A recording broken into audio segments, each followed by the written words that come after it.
आज का मुद्दा स्टेट एडिटर आदित्य नामदेव जी के साथ। नमस्कार और बहुत धन्यवाद ऋतु। आज के मुद्दे की हम शुरुआत करते हैं। आज का मुद्दा बहुत महत्वपूर्ण है, महत्वपूर्ण हर उस लिहाज से क्योंकि राहुल गांधी की न्याय यात्रा छत्तीसगढ़ में प्रवेश कर चुकी है। वो न्याय यात्रा है जिसको लेकर कांग्रेस काफी आशान्वित है। ये वो न्याय यात्रा है जिससे कांग्रेस को लगता है कि लोकसभा की जो सीटें हैं, जिस तरह जहां जहां से न्याय यात्रा गुजरेगी, लोकसभा सीटें कांग्रेस की झोली में आ जाएगी। हमने सभी ने सोचा था कि न्याय यात्रा में आज बहुत कुछ अलग देखने को मिलेगा, लेकिन अचानक मोदी की जाति का मुद्दा आ गया। क्या वह मुद्दा आया, क्या कुछ राहुल गांधी ने कहा, इससे संबंधित एक रिपोर्ट हम देखते हैं। उसके बाद इस चर्चा को हम आगे बढ़ाएंगे।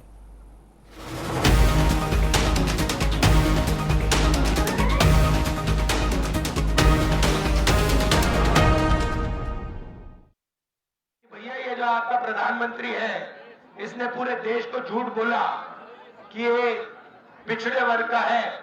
ये तो पिछड़े वर्ग का पैदा नहीं हुआ था, ये तो जनरल कास्ट का आदमी है।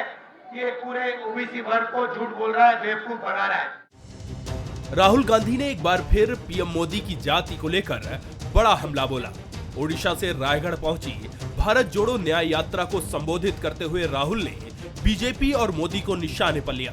राहुल गांधी ने कहा कि बीजेपी और मोदी पिछले 10 सालों से जनता को जाति के नाम पर बेवकूफ बना रहे हैं। खुद को ओबीसी वर्ग का बताने वाले नरेंद्र मोदी से कोई पूछे कि वो गुजरात की जनरल कास्ट में पैदा होने के बाद खुद को ओबीसी कैसे बता रहे हैं। जब भी आपके पास बीजेपी के कार्यकर्ता आएंगे, उनसे एक बात पूछना कि भैया ये जो आपका प्रधानमंत्री है, इसने पूरे देश को झूठ बोला कि ये पिछड़े वर्ग का है।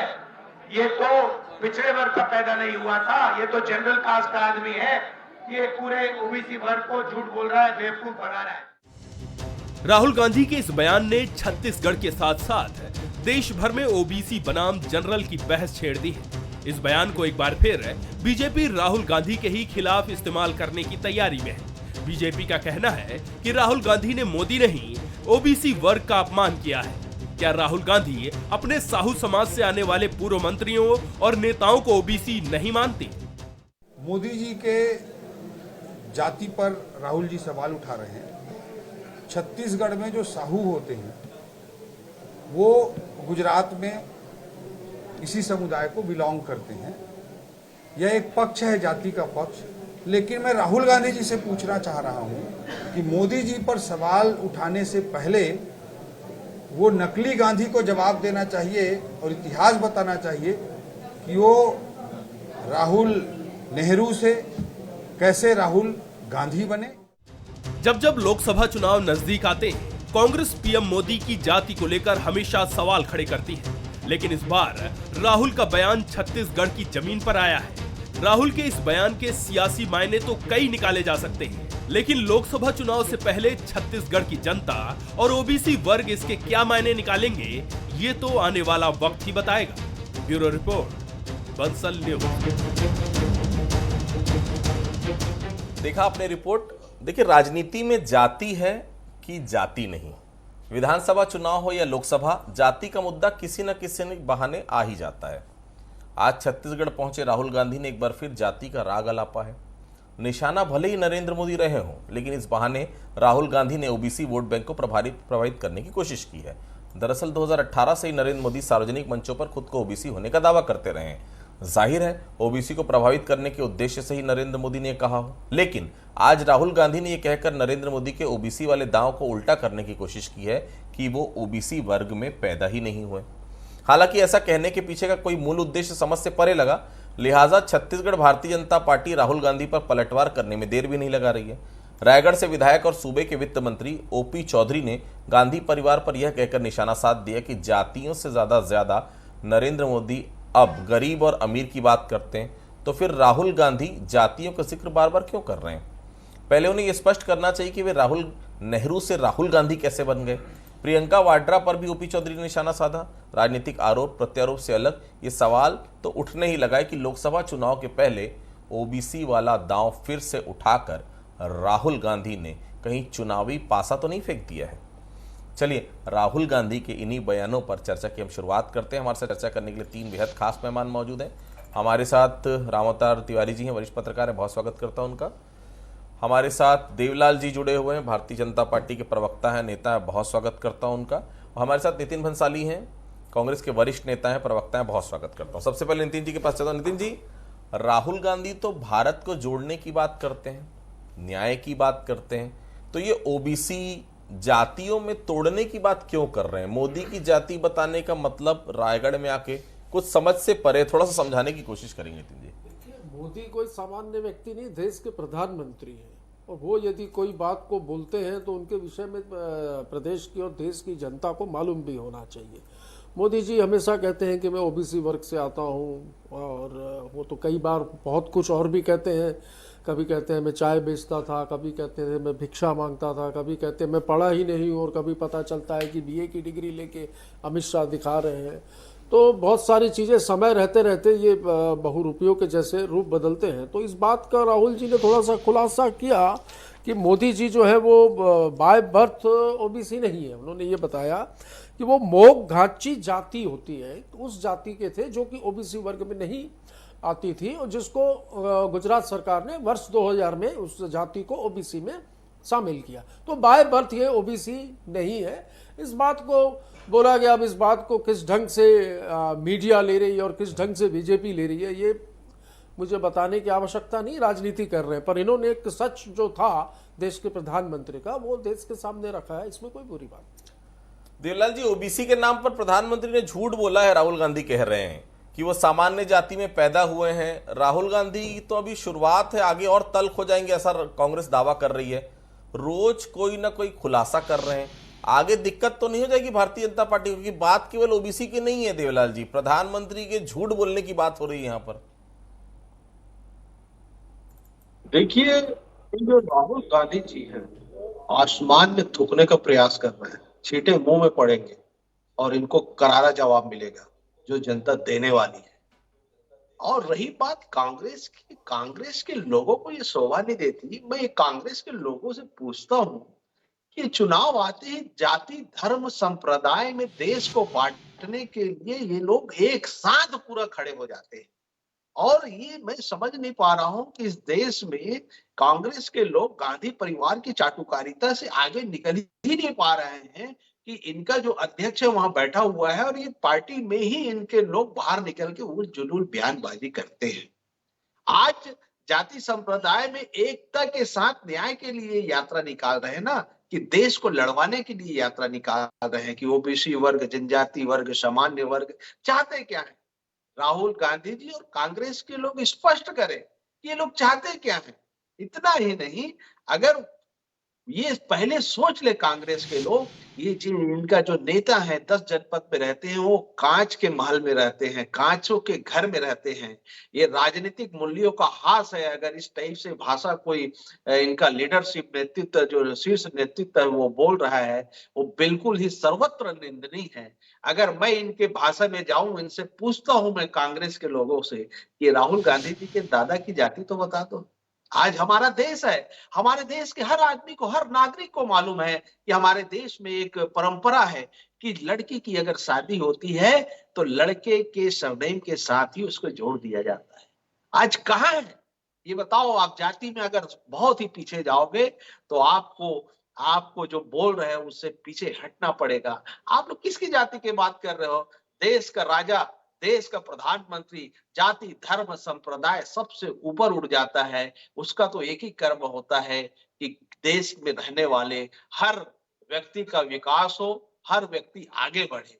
इस ओर अगर देश कदम बढ़ा रहा है, जो मैं शुरू से कहता हूं भारतीय जनता पार्टी की विचारधारा है कि अंत्योदय विकास की ओर काम कर रहा है, जो समाज के अंतिम पंक्ति पर बैठे हुए लोगों को विकास के लिए जब हम आगे लाने की बात कर रहे हैं, तब ये लोग फिर से देश को जाति संप्रदाय में बांटने का प्रयास कर रहे हैं। इससे पहले भी इन लोगों ने अभी चुनाव में कहा था कि हम जाति जनगणना कराएंगे, ये कराएंगे, वो कराएंगे। तो आप लोगों को विभक्त क्यों कर रहे हो? देश को बांटना क्यों चाह रहे हो? देश को तोड़ना क्यों चाह रहे हो? उसके बाद आप न्याय यात्रा और एकता यात्रा की बात करते हो।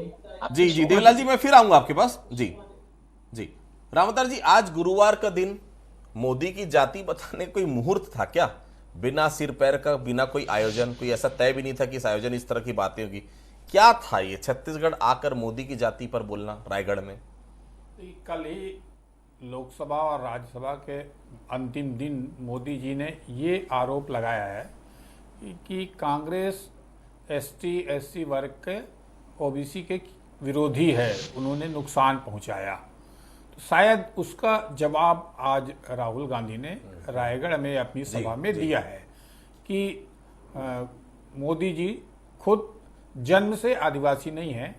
2000 में गुजरात में भाजपा की सरकार आई तो उस वर्ग को भाजपा ने ओबीसी वर्ग में शामिल किया। वो ये बताने की कोशिश देश में एक तरह से की कि जिस तरह से अपने को भाजपा या मोदी जी वो ये बताने की कोशिश कर रहे थे कि भाजपा जो है वो उस आदिवासी पिछड़ों का हितैषी है, मुख्यमंत्री प्रधानमंत्री पिछड़ा वर्ग है, ये बताने की कोशिश का एक तरह से काउंटर जवाब आज वो अपनी यात्राओं के दौरान, क्योंकि छत्तीसगढ़ पहुंचे हैं, छत्तीसगढ़ में वो दिए हैं। एक बात। दूसरी बात हम देखते हैं कि कई जातियां जो है वो लंबे समय से ये मांग करती रहती हैं कि हमको एसटी में शामिल करें, एससी में शामिल करें, पिछड़ा वर्ग में शामिल करें। तो ये सरकार की एक प्रक्रिया का हिस्सा रहता है। तो कई जातियां जो है वो अलग अलग वर्गों में रहती हैं, उसको शामिल करने का केंद्र सरकार, राज्य सरकार निर्णय लेती है, प्रस्ताव बनाती ताकि उसका लाभ मिल पाए। तो ये इसके पहले भी मोदी जी के जाति का विवाद कई बार उठा, कई बार बयान आया है। अभी का जो संदर्भ है, एक तो लोकसभा चुनाव में एक बड़ा वर्ग जो है आदिवासी वर्ग जो है उसके जाति आरक्षण की मांग लंबे समय से कांग्रेस उठा रही है। तो ये पिछड़ा वर्ग को अपने पाले में लेने की कोशिश का हिस्सा है कि हर कोई बताने की कोशिश कर रहा है कि हम जो देश के सबसे बड़ा जो जागरूक हैं, जो ज्यादा जनसंख्या वाले हैं, उनको कैसे अपने पाले में लाया जाए, उसका बयान का हिस्सा के रूप में लोकसभा चुनाव को देखते हुए लग रहा है। ठीक। नितिन जी, राहुल गांधी जो आज अपने संबोधन में जिक्र कर रहे थे, न्याय यात्रा के बहाने छत्तीसगढ़ में चुनावी शंखनाद कर दिया ऐसा नजर आ रहा था, क्योंकि न्याय वाला तो कम, लोकसभा चुनाव की तैयारी वाला भाषण लग रहा था। अगर आज आपने भाषण सुना होगा तो कहीं ऐसा तो नहीं न्याय यात्रा बहाना है, लोकसभा निशाना है? नितिन जी देखिए, न्याय यात्रा में जिस प्रकार जनसैलाब आपके स्क्रीन पे ही दिख रहा है, मुझे दिखाने की आवश्यकता नहीं है, दिख रहा है कि किस तरीके से हर वर्ग के लोग राहुल गांधी जी से जुड़ रहे हैं। राहुल गांधी देश की, प्रदेश की वह मूलभूत आवश्यकताओं को, उनकी ज़रूरतों को देख रहे हैं। ये तो एक बात है कि देश के जो प्रधान पंत हैं, अभी मेरे साथी प्रवक्ता राजा कहते हैं उन्हें कि वो राजा हैं देश के। भाई साहब, लोकतंत्र की बात करिए, राजतंत्र की बात मत करिए। आप लोग लोकतंत्र को खत्म करके राजतंत्र का राज कायम करना चाहते हैं, ऐसा लगता है। तो ये देश के प्रधानमंत्री जो कि सर्वोच्च पद पे देश के बैठे हैं, लगातार झूठ बोलते हैं। भाई मैं बीच में नहीं बोला था। अगर प्रधानमंत्री किसी तो लगातार झूठ बोलते हैं, लगातार झूठ, आपको भी समय दूंगा पर्याप्त। झूठ को आम जनता के बीच लाना भी जरूरी है। मस्जिद भी जाएगा, अच्छा ये बता दो, ओ भाई, अरे यार देवलाल ठाकुर भाई, एक बात बताओ, मोदी जी ने चाय कौन से स्टेशन में बेची थी? अच्छा, भिक्षा मांगी थी, बताते हैं 35 साल बोलते हो? नहीं, 35 साल भिक्षा मांगी थी बोलते हैं। बताओ भिक्षा कब मांगी, बताओ ना भैया। 1987 में मोदी जी ने बोला कि अडवाणी जी की एक सभा में मैंने डिजिटल कैमरे का उपयोग किया था। ये उनके शब्द हैं, जबकि डिजिटल कैमरा 1990 में आया था। बाद में ये कहते हैं कि उस कैमरे से फोटो खींच के मैंने ईमेल कर दिया। तो ईमेल का उपयोग 15 अगस्त 1993 को शुरू हुआ। तो कितना झूठ बोलेंगे भाई। तो ये जो झूठ बोल रहे हैं, इस झूठ को आम जनता के बीच रखने की बात थी जो रखी। भाई सर्वोच्च पद पर बैठे व्यक्ति हैं, सर्वोच्च पद पर बैठे आपके क्या है, राजनेता है, वो जनसेवक नहीं है। आपने कहा कि राजा है, तो आपके जो राजा है ना भाई, वो जो झूठ बोल रहे हैं प्रजा के साथ, वो झूठ को बताना जरूरी है। तो झूठ का पर्दाफाश किया है और मुझे लगता है दुख के नस पे हाथ रखा है। आप लोग सब फड़फड़ा रहे हैं। अरे इतने बड़े चैनल में, पंचफल न्यूज में आप बताओ कि राहुल गांधी जी के दादा का नाम क्या है और क्यों इन्होंने अपना सरनेम बदला है? आप लोगों के पास तो कोई काम ही नहीं है। राहुल गांधी जी के दादा का नाम क्या है, राहुल गांधी जी कहाँ पढ़े, आप बताओ। मोदी जी ने चाय कहाँ बेची, स्टेशन का नाम बताओ, कौन सी स्कूल में पढ़ के निकले, एक सहपाठी का नाम बता दो। मैं मान जाऊंगा। कहाँ भिक्षा मांगी मुझे बताओ, स्थान तो बताओ भैया। इतना झूठ बोलोगे, कभी एनसीसी कैंडिडेट बन जाते हो, कभी कुछ भी बन जाते, कभी हवाई जहाज उड़ाने लगते। भाई कुछ तो मतलब। देवला जी, छत्तीसगढ़ की राजनीति ओबीसी के इर्द गिर्द रही है, तभी कांग्रेस ने भूपेश बघेल को सीएम बनाया और आपने अरुण साव को डिप्टी सीएम। तो ये मान लिया जाए कि 42% ओबीसी पर डोरे डाल रही कांग्रेस। ये वो कह रहे हैं कि मोदी जब उस जाति के है ही नहीं तो ओबीसी का कैसे उद्धार करेंगे। मेरा कहना है कि विकास और धर्म की बात अलग, ये जाति वाला मुद्दा आपकी मुश्किलें तो आने वाले समय में नहीं बढ़ा देगा देवलाल जी।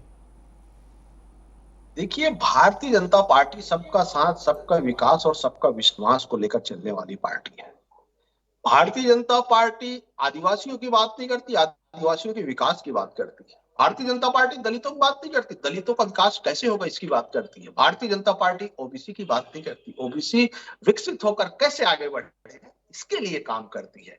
और मैंने पहले ही कहा है, भारतीय जनता पार्टी की विचारधारा ही है, उद्देश्य है कि अंतिम पंक्ति में बैठे कोई भी समाज का व्यक्ति हो, उसको अग्रिम पंक्ति में कैसे लाया जाए। आज विकास के लिए, विकसित भारत के लिए संकल्प लेके अगर हमारा देश का प्रधानमंत्री आगे बढ़ रहा है तो उसमें हर राजनीतिक दल, देश के हर नागरिक को उसमें हिस्सेदारी निभाना चाहिए और विकसित भारत की ओर आगे बढ़ना चाहिए। जाति पाति धर्म संप्रदाय की फिर ये कांग्रेस कहां ले जा रही है? अरे इनके नेता चाहते क्या है? मैं तो एक ही चीज करता कौन है भाई? ये करते आप लोग, हम नहीं कर रहे हैं। हम तो लोकतंत्र के हिसाब से बात कर रहे हैं कि जनगणना होनी चाहिए। मैं तो इस बात को दोहराऊंगा, जनगणना होनी चाहिए। कांग्रेस से निकाल दिया जाएगा। आप राहुल गांधी के दावे का प्रकार आपको कांग्रेस से निकाल देंगे। मैं बोल रहा हूँ यहाँ से, आप राहुल गांधी के दादा का नाम बताओ। आप अपनी चिंता करो भैया, मेरे को निकालेगा नहीं निकालेगा, आप अपनी चिंता करो। जी देवला जी एक मिनट, देवला जी लोग हैं कांग्रेस के लोग। ठीक है देवला जी एक मिनट। जी नितिन जी बेटे कौन है भाई? अमित शाह के बेटे कौन है? क्या योग्यता है बीसीसीआई का चेयरमैन बनाया? राजनाथ सिंह के बेटे एमएलए। ये आप परिवारवाद पे आएंगे तो लंबा बोल सकता हो, 1 घंटा जवाब नहीं दे पाएंगे आप। कौन है इसका दादा? देश जानना चाहता है, देश बेसब्री से इंतजार कर रहा है। कौन है अभिषेक सिंह? कैसे सांसद बने? क्या योग्यता थी? कौन है अमर अग्रवाल? अरे तुम्हारे यहाँ जो भी नेता बनते हैं उनकी जाति अग्रवाल जी के, केदार कश्यप कौन है? देवला जी एक मिनट जी रामचंद्र जी, राहुल गांधी ने जिस तरह की बातों का जिक्र आज किया है, उनका उद्देश्य वोट बैंक को लेकर था कि एक्सपोज करना था? जिस तरह वो बोल रहे थे, ऐसे शब्द क्या वोटर्स को प्रभावित करते हैं? क्या OBC voters Bharatiya Janata party के खिलाफ राहुल गांधी कर पाएंगे, ऐसा लगता है आपको? इसमें 2 बातें हैं। पहली बात जो आपने कहा कि एक्सपोज करने की बात है कि मोदी जी लगातार पिछड़े वर्ग की बात कर रहे हैं और पिछड़े वर्ग के नहीं थे, वो एक तरह से जनता को मैसेज देना चाहते थे, मैसेज दिया। दूसरी बात यह है कि कांग्रेस जो है लंबे समय से जातीय आरक्षण की बात उठा रही है और जातीय आरक्षण में भी पिछड़े वर्ग को साधने की कोशिश हो रही है, उस वर्ग को ज्यादा आरक्षण देने की बात कही जा रही। शायद उस बात पे लोकसभा में चर्चा हुई और वो भी सैद्धांतिक सहमति वर्तमान सरकार केंद्र की बनाने की कोशिश कर रही। तो एक पिछड़ा वर्ग जो है, जागरूक लोग हैं और बड़े किसान हैं, उस वर्ग को साधने की कोशिश के तहत ही लंबे समय से जातीय आरक्षण का मुद्दा उठा रही, जाति जनगणना का बात उठा रहे हैं कांग्रेस और राहुल गांधी। तो एक तरह से वो 2 निशाने लगाने की और बड़े वर्ग को साधने की कोशिश का ये बयान दिखता है, जो चुनाव के दृष्टिकोण से है, उस वर्ग को लुभाने के दृष्टिकोण से। शायद उस वर्ग को कुछ मिले या हम देंगे, क्योंकि इसके बाद अब चुनाव मैदान में अगले महीने से जो जाएंगे, उसके पहले दोनों पार्टियां अपने घोषणा पत्र लागू करेंगी, अपने और प्लानिंग बनाएंगे, रोड मैप बनाएंगे, भाषणों का दौर चलेगा। उसके पहले क्योंकि जातीय आरक्षण चल रही है, सबसे बात यह है कि धर्म की बात चल रही है, उस धर्म का काट कहीं ना कहीं कांग्रेस जातीय आधार पर लाके टिकाने की कोशिश कर रही है ताकि उसको कुछ फायदा हो गया, क्योंकि धर्म की बात जब भी होगी भाजपा को फायदा होगा। तो उस वर्ग के जो अपना नैरेटिव सेट करने की कोशिश राहुल गांधी इन बयानों से कर रहे हैं, ऐसा दिखता है। ठीक है नितिन जी, जो न्याय यात्रा निकल रही है, इससे कांग्रेस किन किन अपने चुनावी मुद्दे को साधेगी? कोई स्पार्क नहीं था भारतीय जनता पार्टी बोल रही, क्योंकि आप लोगों ने रूट तो पूरा इसी तरह से बनाया कि लोकसभा सीटों के आधार पर ही लग रहा है कई लोकसभा सीट आप प्रभावित छत्तीसगढ़ की करना चाह रहे हैं। स्पार्क क्यों नहीं नजर आ रहा? क्या कांग्रेस की उदासीनता है लोकसभा चुनाव को लेकर, या भारतीय जनता पार्टी का जिस प्रकार से एज है राम मंदिर के बाद, उससे हताशा है कांग्रेस में? कांग्रेस अपनी हार को अभी तक भूल नहीं पाई है। भाजपा के पास राम मंदिर के अलावा कोई मुद्दा ही नहीं है, क्योंकि देश के जो जरूरी मुद्दे हैं, महंगाई, बेरोजगारी और बहुत सारे मुद्दे हैं, जिन सारे मुद्दों से, जरूरी मुद्दों से भाजपा ने राम मंदिर के नाम से ध्यान हटा दिया है। स्पार्क नहीं है आप कहते हैं, तो ये स्पार्क जो है ये हमको दिखता है, सबको दिखता है, लोगों को दिखता है, न्यूज़ चैनल्स वालों को और मीडिया को नहीं दिखता। ये एक समस्या है और ये समस्या देशव्यापी हो गई है, मुझे ऐसा लगता है। बिल्कुल स्पार्क है, कार्यकर्ता बिल्कुल रिचार्ज है। मेरा कहने का मतलब ये था नितिन जी, जिस प्रकार से पहली यात्रा उनकी निकली थी, निश्चित तौर पर सहर्ष लोग उस यात्रा में जुड़े थे। अभी भी वो जुड़ाव क्यों नहीं नजर आ रहा है, मैं ये कहना चाह रहा हूँ। अभी भी जुड़ रहे हैं, वो पूरी पदयात्रा थी और ये चूंकि समय कम है, इसलिए बहुत सारी जगहों से हमें बस से इसमें यात्रा करनी पड़ रही है। और जहां पर भी ये पदयात्रा हमारी हो रही है, यात्रा हो रही है, राहुल जी जहां जहां पर 1-to-1 लोगों से हो रहे हैं, वहां पर जनसैलाब देखने को मिल रहा है। पर जैसा कि मैंने कहा कि अब ये देखने की भी दृष्टि होती है, हमको तो क्लियर दिख रहा है और सभी लोगों को, चलिए उम्मीद है वो लोकसभा सीटों में भी कन्वर्ट हो। देवलाल जी, चुनाव करीब है, क्या रणनीति है आपकी? अब तक आप राज्यसभा का उम्मीदवार तय नहीं कर पा रहे हैं, एक मंत्री भी नहीं बना पा रहे हैं, सुना है कुछ विधायकों को लोकसभा भी लड़वाएंगे आप। क्या तालमेल, क्या कवासी लखमा आज जिस तरह से सदन पे बोले,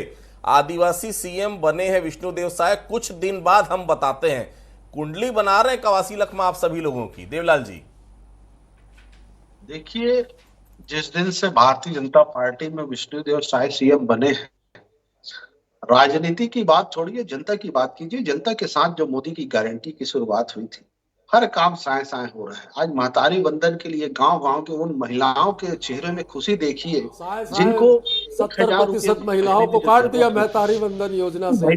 साए साए निकल गए, 2000 रुपए में धान खरीद दिया, 3100 का वादा किया। साए साए आप लोगों ने बेरोजगारी भत्ता बंद कर दिया। साए साए आप जन कल्याणकारी योजनाओं को बंद कर दिया। साए साए आप कह रहे हैं कि बजट नहीं है, खजाना खाली है। मिलने वाला है, किसानों को 2 साल का बोनस मिल गया, किसानों को पूरा पैसा मिल रहा है। अरे उसमें लगभग 534 करोड़ रुपए अभी तक किसानों के खाते में नहीं पहुंचा। और आपने कहा 17-18 का देंगे, आपने बोनस दिया 13-14 का। भारतीय जनता पार्टी कर रही है। जाति धर्म संप्रदाय में उलझे हुए देश को तोड़ना चाहते हैं। आखिरी सवाल रावता जी, राहुल गांधी कितना बड़ा फैक्टर है छत्तीसगढ़ के लिए? पहली बार जो यात्रा निकली उसका जिस तरह से हमने उत्साह देखा, लेकिन वो उत्साह इस न्याय यात्रा पे नजर आज नहीं आया, हो सकता है आने वाले समय में नजर आए। पार्टी की तरफ से उत्साह थोड़ा सा कम नजर आ रहा है, हो सकता है अभी अभी हार की कारण ये सब रहा हो। भाजपा जिस तरह से हावी हो रही है, क्या लग रहा है कि कांग्रेस हार से उबर नहीं पा रही? वो उत्साह इस न्याय यात्रा में नजर फिलहाल आज के दिन तो नहीं आया। देखिए, ये बात सही बोल रहे हैं आप। ये बड़ी चुनौती है कांग्रेस के सामने कि इन यात्राओं के जरिए कैसे जनता के बीच संदेश जाए, जनता के बीच लोकप्रिय बने और जनता साथ में आए। ये संवाद कहीं ना कहीं कमजोर है। इसका एक बड़ा कारण ये कि कांग्रेस के साथी हैं वो लगातार छोड़ते जा रहे हैं, लगातार चुनाव में हार मिल रही है। और जो जिस तरह से भाजपा की रणनीतियां हैं और भाजपा के एजेंडे हैं, उसके सामने जनता का एक बहुमत सा दिख रहा है। उसके सामने कांग्रेस की वैसी लड़ाई, वैसी आक्रामकता देखने को निश्चित तौर पे मैदानी इलाकों में नहीं मिल रही है। इसका नुकसान हो सकता है।